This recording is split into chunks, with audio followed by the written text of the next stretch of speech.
मुझे यहाँ पे आकर बहुत ही जब भी अपने जो देश का भविष्य है उनके बीच में जब भी आते हैं तो बहुत खुशी होती है। तो आप लोगों ने मुझे यहाँ पे इनवाइट किया, उसके लिए मैं बहुत बहुत धन्यवाद करती हूँ आप सभी लोगों का। आप सभी को पता है आप लोग देश का भविष्य है। देश किस डायरेक्शन में जाएगा, किस दिशा में जाएगा, वो आप लोगों पे डिपेंड करेगा। जैसा कि यहाँ का माहौल है, यहाँ के जो अध्यापकगण हैं इतने डेडिकेटेड हैं, तो मुझे भरोसा है पूरा कि आप लोग देश को ऊंचाइयों तक ही लेके जाएंगे। जो आपको पता है कि एक विद्यार्थी के लिए जो उनके जीवन में जो टीचर्स की इंपॉर्टेंस होती है वो सबसे ज्यादा होती है।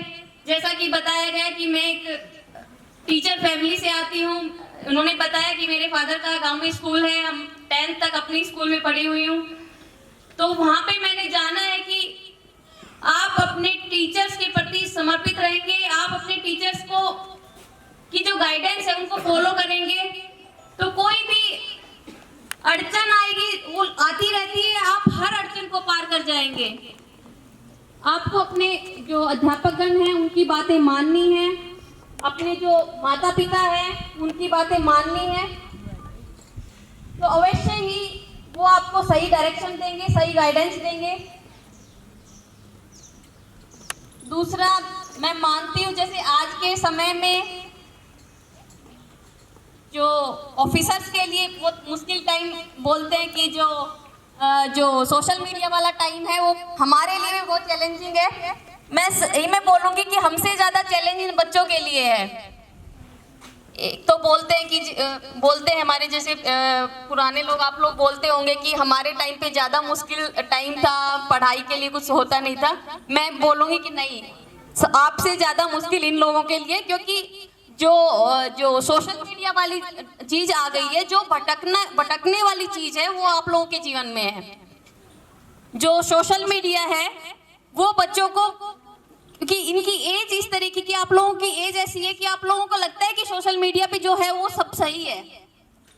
जो भटकने वाली चीजें हैं, जो इंस्टाग्राम, फेसबुक, वो सारी चीजें जो आप उसमें टाइम जो लगाते हैं, आप लोगों को बड़ा केयरफुल रहना पड़ेगा।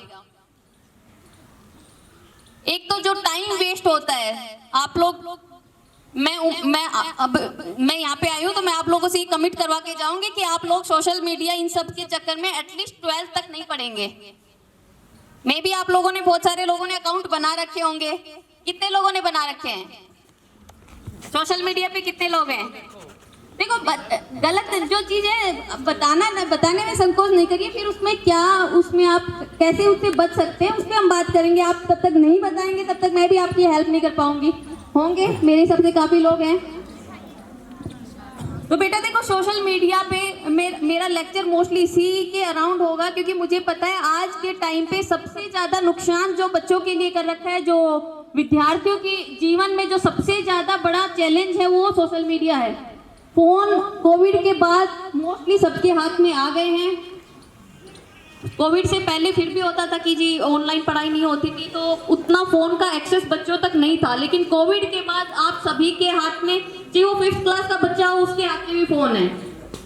तो क्या होता है कि आप लोग फेसबुक वगैरह, इंस्टाग्राम पे अपना अकाउंट बना लेते हैं। उसके बाद कोई भी अननोन रिक्वेस्ट आएगी, आप लोग एक्सेप्ट कर लेते हैं। कोई अच्छी सी फोटो लगा लेगा, आपको लगेगा कि जेन्युइन है, वो जेन्युइन कुछ नहीं होता है।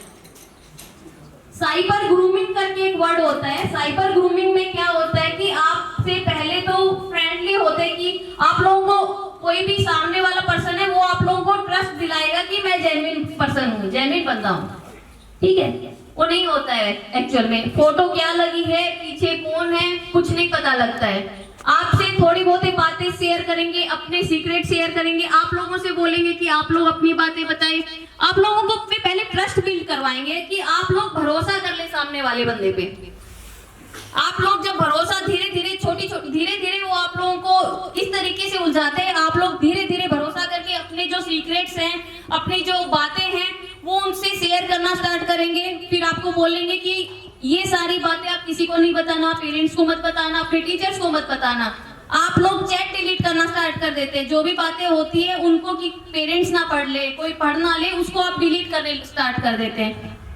धीरे धीरे एक बार ट्रस्ट डेवलप हो जाता है, फिर वो आपको अपनी फोटो भेजना, इस तरीके से चीजें जो फेवर्स है वो लेना स्टार्ट कर देते हैं। फिर फिजिकल आपस में आप यहाँ पे मिलो, वहां पे मिलो, इस तरीके से। फिर कोई वीडियो बना ली, फिर आपको ब्लैकमेल करेंगे। आप लोग फिर पेरेंट्स को भी नहीं बताएंगे कि ब्लैकमेल होते रहते हैं। मैं इसलिए बता रही हूँ कि ऐसे मतलब हम जिस पोस्ट पे बैठे हैं वहां पे इस तरीके की घटनाएं आती रहती हैं। तो मैं फ्रेंडली तरीके से आपको बता रही हूँ क्योंकि ये सारी चीजें आप लोगों को पता होनी चाहिए। तो वो कोई वीडियो आप लोगों की बन गई है, उसके बाद आप बार बार ब्लैकमेल करता रहेगा कि ये वीडियो मैं ऑनलाइन डाल दूंगा, आपके पेरेंट्स तक भेज दूंगा या किसी को सर्कुलेट कर दूंगा। तो आप लोग ब्लैकमेल होते रहते हैं। उसके बाद जो भी वो बोलता रहेगा आप उनकी बातें मानना स्टार्ट कर देते हैं, मानते रहते हैं। कई बार सिचुएशन ऐसी आ जाती है कि बच्चे सुसाइड के लिए मतलब इतना हो गया कि टॉर्चर होते जा रहे। तो इन केस पहले तो हम लोग इस चक्कर में नहीं पड़े। मानिए जो सोशल मीडिया की दुनिया है वो असली दुनिया नहीं है, ठीक है। उसपे सब दिखावा है, उसके पीछे कौन है, सामने फोटो लगा रखी है कोई सुंदर सी कोई यंग सा लड़का है, पीछे पता लगे कौन उसको 40-45 साल का आदमी उसको चला रहा है, ऑपरेट कर रहा है, कुछ नहीं पता लगता है। तो हमें जिसको आप नहीं जानते हो किसी की फ्रेंड रिक्वेस्ट एक्सेप्ट नहीं करेंगे, ठीक है, नहीं एक्सेप्ट करनी है। कोई आपसे ज्यादा फ्रेंडली होके कुछ भी प्राइवेट चीजें, प्राइवेट फोटो शेयर करने के लिए बोलता है, नहीं करनी है। वो सब चीजें आपको ध्यान में रखना है कि वो मिसयूज करेगा बाद में आपको। और इन केस गलती से ये स्टेप हो गया है, इनके शेयर हो गई है, तो ब्लैकमेल होने की बजाय अपने पेरेंट्स को बताना है, ठीक है। पेरेंट्स डांटेंगे, थोड़ा सा आपको गुस्सा करेंगे या थोड़ा जो फिजिकल है थोड़ा सा थप्पड़ भी मार देंगे, लेकिन आप लोग पेरेंट्स को नहीं बता के ब्लैकमेल होते रहेंगे तो वो तो फिर उसके बाद तो चीजें बहुत गलत डायरेक्शन में चली जाती है। इनकेस गलत हो गया है तो आप फिर भी अपने पेरेंट्स को बताएंगे, अपने टीचर्स को बताएं कि ऐसी गलती हो गई है और उसको समय रहते उसको संभाल लिया जाए। तो क्योंकि फीमेल्स का स्कूल है, मुझे लगता था कि ये जरूरी है आज के टाइम पे आप लोगों को अवेयर करना, क्योंकि वो केसेस बहुत सारे इस तरीके के आते रहते हैं, बच्चे ब्लैकमेल होते रहते हैं, कोई सुसाइड कर लेता है। तो हमें ये गलती पहले तो करनी नहीं है, और हो गई तो तुरंत हमने अपने पेरेंट्स को, टीचर्स को, जिस पे भी आपको कॉन्फिडेंस है उनको बता देना है, समय रहते हुए पुलिस के पास आ जाए और उनके ऊपर एक्शन हम ले सके। तो सोशल मीडिया का हमें स्पेशल ध्यान रखना है। ये आपका टाइम भी वेस्ट करेंगे, आपकी एनर्जी भी उसमें वेस्ट होगी और उससे कुछ प्रोडक्टिव हमें नहीं मिलेगा। तो सोशल मीडिया का आपने ध्यान रखना है, इसमें आप नहीं फंसेंगे। दूसरा, कोई भी जो लाइफ में कुछ भी अचीव करना है तो उसमें 2-3 चीजें जरूरी होती है। आप डिसिप्लिन मेंटेन रखें, जो भी चीजें, अनुशासन बहुत जरूरी होता है। आप 2 दिन तो 20-20 घंटे पढ़ लिए, 15-15 घंटे पढ़ लिए, उसके बाद नहीं पढ़ रहे, नहीं फायदा है उसका। तो कंटिन्यूटी मेंटेन करनी है। अनुशासन, आपको टाइमिंग कि इतने बजे से इतने बजे तक हम जब पढ़ाई करेंगे तो पढ़ाई करेंगे। ये नहीं कि पढ़ाई कर रहे हैं, ध्यान तो सोशल मीडिया पे चल रहा है, ध्यान तो चल रहा है कि वहां पे वो बच्चे खेल रहे हैं। तो जितने टाइम तक हम खेलेंगे हमारा ध्यान पूरा उसी में होना चाहिए, पढ़ाई में। चाहिए हम 2 घंटा पढ़ ले, लेकिन 2 घंटा प्रोडक्टिव पढ़ेंगे। अपना टाइम टेबल है अनुशासन के हिसाब से कि हाँ इतने बजे हमारा इतना हमने पढ़ना है तो उतना हमने पढ़ना है, और कंटिन्यूटी मेंटेन करनी है। तो ये 2-3 चीजें हैं, आप लोग फॉलो करेंगे तो जरूर ही अपने जो भी आपका मुकाम होगा, जो भी आपने अपने लक्ष्य निर्धारित कर रखा है, आप उसको अवश्य ही अचीव करेंगे।